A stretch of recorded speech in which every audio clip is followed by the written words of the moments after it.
नमस्कार, lovely Aryavart channel में आपका स्वागत है। आप देख रहे हैं लवली आर्यावर्त। मैं संतोष कुमार। आज जो सबसे बड़ी खबर आ रही है पटना से, जहां पे चिराग पासवान को गिरफ्तार किया गया था, लेकिन कुछ देर बाद ही उसे जमानत पे छोड़ा गया। देखिए, जब चिराग पासवान थाने से जब बाहर आते हैं तो वो क्या कहना चाहते हैं, उनके क्या क्या मुद्दे थे सरकार के खिलाफ, आप सुनिए इस खास रिपोर्ट में चिराग पासवान की जुबानी। चिराग जी पहुंच गए राजभवन जी, आखिरकार आपको ये मां महिम राज्यपाल जी खुद यहाँ पर मौजूद नहीं थे, पर उनके जो प्रोटोकॉल में जो ऑफिसर हैं उनको अभी हम लोग देकर आए हैं। बट संभवतः फिर हम लोग दोबारा एक बार प्रयास करेंगे जब मां महिम यहाँ पर हों और उनसे व्यक्तिगत तौर पर, क्योंकि जो बिंदु हम लोगों ने इसमें लिखे हैं वो उनको समझाना, उनको बताना ज़रूरी है। आइए रेणु जी, वो उनको समझाना ज़रूरी है। संभवतः वो बिहार के राज्यपाल हैं, जानकारी उनको हर विषय की है, पर जिस दृष्टि से हम लोग देख रहे हैं, क्योंकि हम लोग आशीर्वाद यात्रा पर हम लोग निकले थे, हम लोग के पास हमारा कैडर आके हम लोग को इन तमाम बातों की जानकारी देता है, तो हम लोग जिस दृष्टि से इसे देख रहे हैं, इसमें सबसे पहले नंबर पर अब हम लोग कुछ नहीं कर रहे हैं, बस 1 मिनट में हम लोग खत्म कर रहे हैं।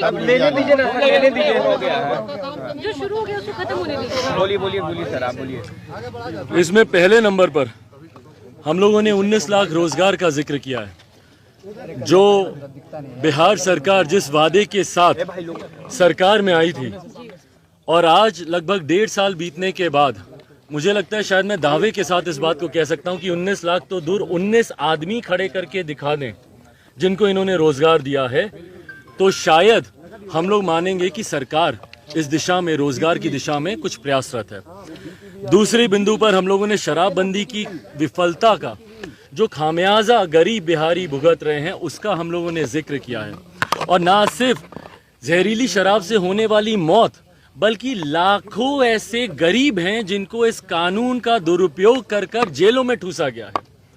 लाखों लोग प्रदेश भर में ऐसे बंद हैं जिनको इस कानून का दुरुपयोग करके उनको बंद किया गया, और सब गरीब परिवार से आते हैं। तीसरा जिक्र जो बिहार को राष्ट्रीय अंतर्राष्ट्रीय स्तर पर शर्मसार करती है, मुजफ्फरपुर के बाद हम लोगों ने कभी नहीं सोचा था कि पटना में, बिहार में पुनः ऐसी कोई घटना घटेगी, बट पटना में जिस तरीके से बालिका सुधार गृह में छोटी छोटी बच्चियों को जबरन देह व्यापार में घसीटा जा रहा है, इस बात का हम लोगों ने प्रमुखता से हम लोगों ने जिक्र किया है। और अफसोस की बात यह कि 24 घंटे के भीतर ही आप उस व्यक्ति को एनओसी दे देते हैं जिसके खिलाफ बच्चियां बाइट दे रही हैं, उनका नाम ले रही हैं, तो संरक्षण प्राप्त है सरकार का इन लोगों को।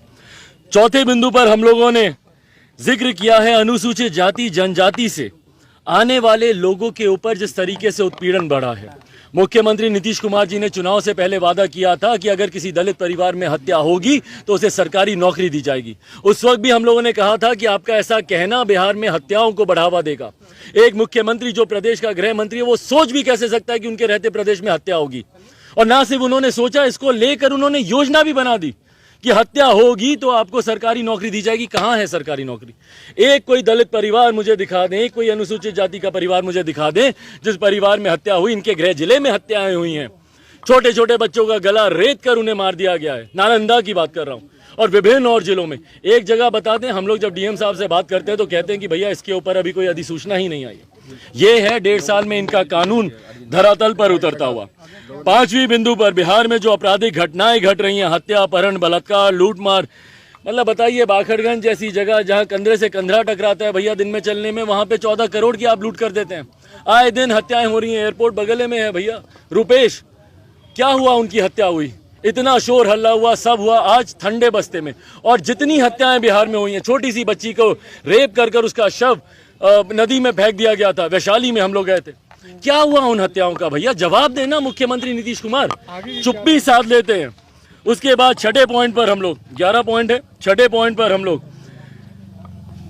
बिहार में जितने लोग हैं जो शांतिपूर्वक अपना, हम लोग का भी आंदोलन भैया शांतिपूर्वक था, आंसू गैस, पानी की बौछारें, लाठियां, सर फोड़ा गया, पांव टूटा। अभी हम लोग अस्पताल जा रहे हैं और सबसे आग्रह करूंगा रहिएगा उसमें, और यही शास्त्री नगर अस्पताल, यही जो इन्होंने, और ये इससे पूर्व में भी शिक्षकों पे हो, छात्रों पे हो, वार्ड सचिवों पर हो, ममता हो, आशा कर्मी हो, जितने हैं जो आंदोलन पे बैठे, सबके आंदोलन पे इन्होंने लाठियां चलाई। उसके खिलाफ हम लोगों ने मां महिम जी से आग्रह किया है कि वो अपने संज्ञान में ले। अफसरशाही और भ्रष्टाचार 7वां पॉइंट है। आज की तारीख में बिहार में शायद ही कोई ऐसा काम है जो बिना घूस दिए होता हो। उस भ्रष्टाचार को मुख्यमंत्री भैया नाम जपने से क्या होता है? Zero tolerance. भ्रष्टाचार के खिलाफ बोलने से क्या होता है? Zero tolerance. जीरो टॉलरेंस दिखता कहाँ है आपका करप्शन के खिलाफ? संरक्षण प्राप्त है आपका भ्रष्टाचारियों को, और इसीलिए बिहार में भ्रष्टाचार बढ़ता जा रहा है। शिक्षा जिसकी चौपट होती हालत है बिहार में। आज आप लोग मुझे बता दीजिए कोई ऐसा प्राथमिक शिक्षा केंद्र है जहां पे भवन हो, बैठने के बेंच हो, या शिक्षक स्वयं हो? अधिकांश जगहों पर, कितनी जगह तो अपने क्षेत्र में भी दिशा की बैठकें मैं करता हूं, बार बार हम लोग आग्रह करते हैं कि भैया शिक्षकों की भर्ती कीजिए। भर्ती में आप घोटाला कर देंगे, बट भर्ती कर शिक्षकों को विद्यालय तक आप नहीं पहुंचाएंगे।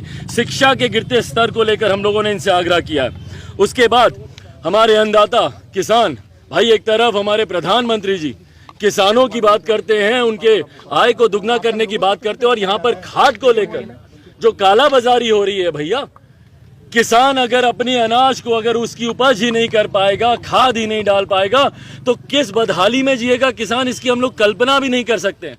खाद की जिस तरीके से कालाबाजारी हो रही है, मुख्यमंत्री खामोशी से बैठे हुए हैं।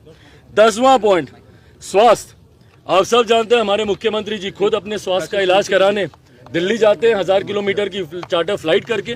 क्यों? क्योंकि उनको पता है कि अगर बिहार में अपना आंख का ऑपरेशन करा लिए मुख्यमंत्री, तो उनकी भी आंखों को निकलने की जोरेशन में बाई आंख का ऑपरेशन आप दाई में कर देते हैं, और दाई आंख में आप इतना खराब ऑपरेशन करते हैं कि आंख निकालनी पड़ती है। आज वो पत्थर फोड़ा गया, पांव टूटा, अभी हम लोग अस्पताल जा रहे हैं, आप सबसे आग्रह करूंगा रहिएगा उसमें। और यही शास्त्री नगर अस्पताल, यही जो इन्होंने, और ये इससे पूर्व में भी शिक्षकों पे हो, छात्रों पे हो, वार्ड सचिवों पर हो, ममता हो, आशा कर्मी हो, जितने हैं जो आंदोलन पे बैठे, सबके आंदोलन पे इन्होंने लाठियां चलाई। उसके खिलाफ हम लोगों ने मां महिम जी से आग्रह किया है कि वो अपने संज्ञान में ले। अफसरशाही और भ्रष्टाचार 7वां पॉइंट है। आज की तारीख में बिहार में शायद ही कोई ऐसा काम है जो बिना घूस दिए होता हो। उस भ्रष्टाचार को मुख्यमंत्री भैया नाम जपने से क्या होता है? Zero tolerance. भ्रष्टाचार दिखता कहाँ है आपका करप्शन के खिलाफ? संरक्षण। यही शास्त्री नगर अस्पताल, यही जो इन्होंने, और ये इससे पूर्व में भी शिक्षकों पे हो, छात्रों पे हो, वार्ड सचिवों पर हो, ममता हो, आशा कर्मी हो, जितने हैं जो आंदोलन पे बैठे, सबके आंदोलन पे इन्होंने लाठियां चलाई। उसके खिलाफ हम लोगों ने मां महिम जी से आग्रह किया है कि वो अपने संज्ञान में ले। अफसरशाही और भ्रष्टाचार 7वां पॉइंट है। आज की तारीख में बिहार में शायद ही कोई ऐसा काम है जो बिना घूस दिए होता हो। उस भ्रष्टाचार को मुख्यमंत्री भैया नाम जपने से क्या होता है? Zero tolerance. भ्रष्टाचार के खिलाफ बोलने से क्या होता है? Zero tolerance. जीरो टॉलरेंस दिखता कहाँ है आपका करप्शन के खिलाफ? संरक्षण प्राप्त है आपका भ्रष्टाचारियों को, और इसीलिए बिहार में भ्रष्टाचार बढ़ता जा रहा है। शिक्षा जिसकी चौपट होती हालत है बिहार में। आज आप लोग मुझे बता दीजिए कोई ऐसा प्राथमिक शिक्षा केंद्र है जहां पे भवन हो, बैठने के बेंच हो, या शिक्षक स्वयं हो? अधिकांश जगहों पर, कितनी जगह तो अपने क्षेत्र में भी दिशा की बैठकें मैं करता हूं, बार बार हम लोग आग्रह करते हैं कि भैया शिक्षकों की भर्ती कीजिए। भर्ती में आप घोटाला कर देंगे, बट भर्ती कर शिक्षकों को विद्यालय तक आप नहीं पहुंचाएंगे। शिक्षा के गिरते स्तर को लेकर हम लोगों ने इनसे आग्रह किया है। उसके बाद हमारे अन्नदाता किसान भाई, एक तरफ हमारे प्रधानमंत्री जी किसानों की बात करते हैं, उनके आय को दुगना करने की बात करते हैं, और यहाँ पर खाद को लेकर जो कालाबाजारी हो रही है भैया, किसान अगर अपने अनाज को, अगर उसकी उपज ही नहीं कर पाएगा, खाद ही नहीं डाल पाएगा, तो किस बदहाली में जिएगा किसान, इसकी हम लोग कल्पना भी नहीं कर सकते हैं। खाद की जिस तरीके से कालाबाजारी हो रही है, मुख्यमंत्री खामोशी से बैठे हुए हैं। 10वां पॉइंट, स्वास्थ्य। आप सब जानते हैं हमारे मुख्यमंत्री जी खुद अपने स्वास्थ्य का इलाज कराने दिल्ली जाते हैं 1000 किलोमीटर की चार्टर फ्लाइट करके। क्यों? क्योंकि उनको पता है कि अगर बिहार में अपना आंख का ऑपरेशन करा लिए मुख्यमंत्री, तो उनकी भी आंखों को निकलने की जरूरत पड़ जाएगी, जैसे मुजफ्फरपुर में हुआ था। ये कोई छोटी घटना नहीं है भैया, मुजफ्फरपुर की घटना। मोतियाबिंद के ऑपरेशन में बाई आंख का ऑपरेशन आप दाई में कर देते हैं, और दाई आंख में आप इतना खराब ऑपरेशन करते हैं कि आंख निकालनी पड़ती है। आज वो पत्थर की आंख लगाने वाले, वो तमाम पीड़ित परिवार दर दर भटक रहे हैं कि भैया कहाँ जाएं अब हम लोग। पत्थर, दोनों आंखों की रोशनी आपने छीन ली। और आखिरी पॉइंट, जिस तरीके से छात्रों पर इन्होंने बर्बरता बरसाई है, वो आरआरबी एनटीपीसी के छात्रों, भैया केंद्र से वो अपनी मांग रखने जा रहे थे, आप काहे के लिए उनके ऊपर लाठियां चला रहे हैं भैया? और अपराधियों की तरह घुस कर कमरे का दरवाजा तोड़ कर घसीट कर उनको मार रहे हैं। जिस तरीके से एसटीईटी के छात्र कब से आंदोलन कर रहे हैं, भाई कोई बहरा व्यक्ति भी अभी तक उसका भी हृदय पिघल जाता है। पर ये ऐसी गूंगी बहरी सरकार है कि इतने समय से ये लोग आंदोलन कर रहे हैं, मुख्यमंत्री एक बार अपना मुंह खोलना जरूरी नहीं समझते। तो भाई जो मुख्यमंत्री हमारे दुख दर्द में हमारे साथ नहीं खड़ा, एक तस्वीर मुझे दिखा दीजिए किसी पीड़ित परिवार की जहां पे मुख्यमंत्री मेरे गए हो उस पीड़ित महिला के आंसू पोंछने। महिलाओं की बात करते हैं, किसी महिला के आंसू पोंछे आज तक जाके? किसी परिवार का दुख बांटा इन्होंने आज तक जाके? और उसके बाद ये बात करते हैं भैया कि बिहार में सुशासन है, बिहार में विकास है। भैया बिहार के दीवाने हैं हम लोग, जान दे देंगे बिहार के लिए। और आने वाले समय में देखिएगा, आज की ये 15 तारीख इतिहास में दर्ज कर लीजिए, ये नींव रखेगी मुख्यमंत्री जी को कुर्सी से बेदखल करने की, लोक जनशक्ति पार्टी रामविलास की। मेरे नेता स्वर्गीय रामविलास पासवान का आशीर्वाद है मेरे साथ।